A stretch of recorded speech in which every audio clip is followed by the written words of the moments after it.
Paddington 2. Paddington, having settled with the Brown family in Windsor Gardens, offers his neighbors emotional support in various ways.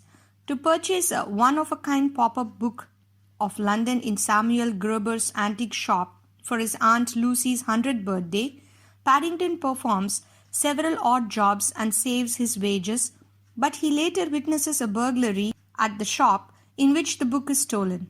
Paddington gives chase, but the thief escapes, and Paddington is framed and arrested.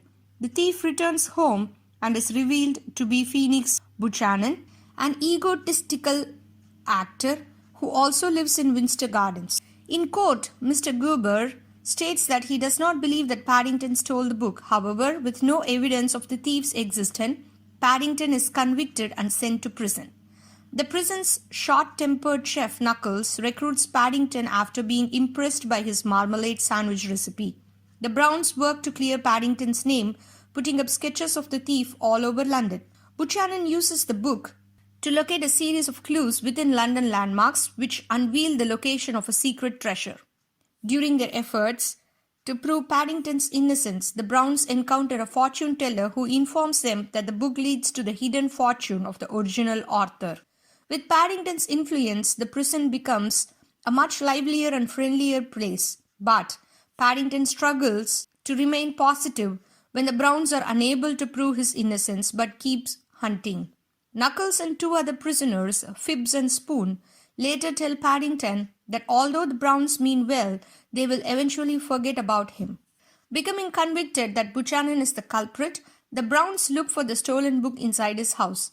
They find a secret attic where Buchanan's various costumes are stashed, including the disguise he wore to steal the book. Meanwhile, the Browns' investigation causes them to miss visiting Paddington in prison.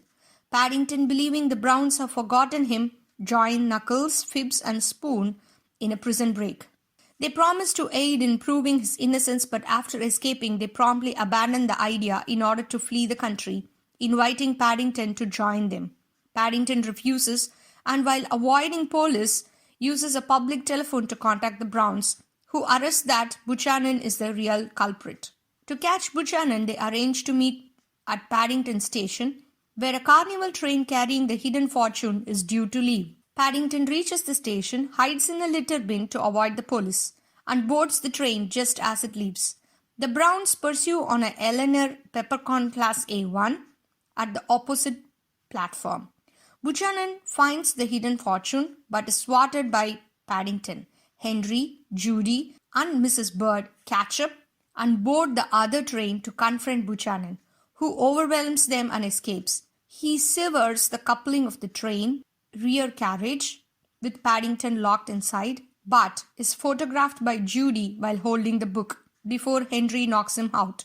Paddington is still trapped in the rear carriage when it derails and crashes into a nearby river. Mary tries to rescue Paddington but struggles to open the locked carriage. She is soon assisted by Knuckles, Fibs, and Spoon, who had a change of heart and decide to help Paddington as promised. Paddington falls into a coma but wakes up on Lucy's birthday to find himself at home. He learns that he has been exonerated and that Buchanan has been arrested. Paddington is disappointed that he cannot give Lucy the book, which was taken in as evidence, but discovers that the Browns, with the help of their neighbors, arranged for Lucy to come to London herself. Opening the front door to her, Paddington hugs Lucy, wishing her a happy birthday. During the credits, Knuckles, Fibs, and Spoon are pardoned, and Knuckles open a sandwich business. Buchanan is sentenced to 10 years in prison. 6 months later, he is shown to be putting his experience as a performer to further use by hosting shows for the inmates and providing entertainment throughout the building. The end.